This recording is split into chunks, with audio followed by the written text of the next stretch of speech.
Michael ജാക്സനെ ആരെങ്കിലും കൊന്നതാണോ? സത്യത്തില് എന്താ പുള്ളിക്കാരന് സംഭവിച്ചത്?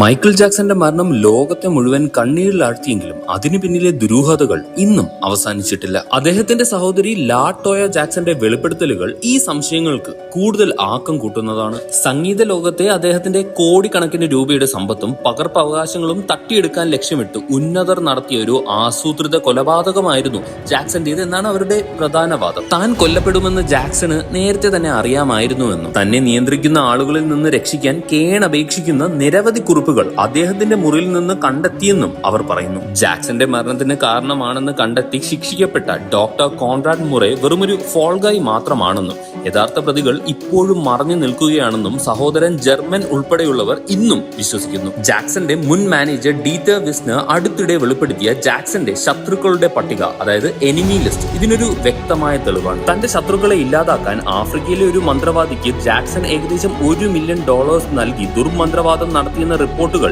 ഈ ഭയത്തിന്റെ ആഴം എത്രത്തോളം അദ്ദേഹത്തിന് ഉണ്ടായിരുന്നുവെന്ന് വ്യക്തമാക്കുന്നു. അടുത്തിടെ പുറത്തുവന്ന എപ്സ്റ്റൈൻ ഫയലുകളുമായി ബന്ധപ്പെട്ട പുതിയ തിയറികൾ ജാക്സന്റെ മരണത്തെ കൂടുതൽ നിഗൂഢമാക്കുന്നു. അദ്ദേഹത്തിന്റെ പ്രസിദ്ധമായ നെവർലാൻഡ് റാഞ്ച് ഒരു ദുരൂഹ കേന്ദ്രമല്ലായിരുന്നുവെന്നും മറിച്ച് ഉന്നതരായ ചിലരുടെ ലൈംഗിക ചൂഷണങ്ങളിൽ നിന്നും കുട്ടികളെ സംരക്ഷിക്കാനായി അദ്ദേഹം തീർത്ത ഒരു അഭയകേന്ദ്രമായിരുന്നുവെന്നുമാണ് സമൂഹ മാധ്യമങ്ങളിലെ പുതിയ വാദങ്ങൾ. ഉന്നതരുടെ പല രഹസ്യങ്ങളും അറിയാമായിരുന്ന ജാക്സൺ അവരെ ലോകത്തിനു മുന്നിൽ തുറന്നുകാട്ടാൻ ശ്രമിച്ചതുകൊണ്ടാണോ എന്നേക്കുമായി നിശബ്ദനാക്കപ്പെട്ടത്?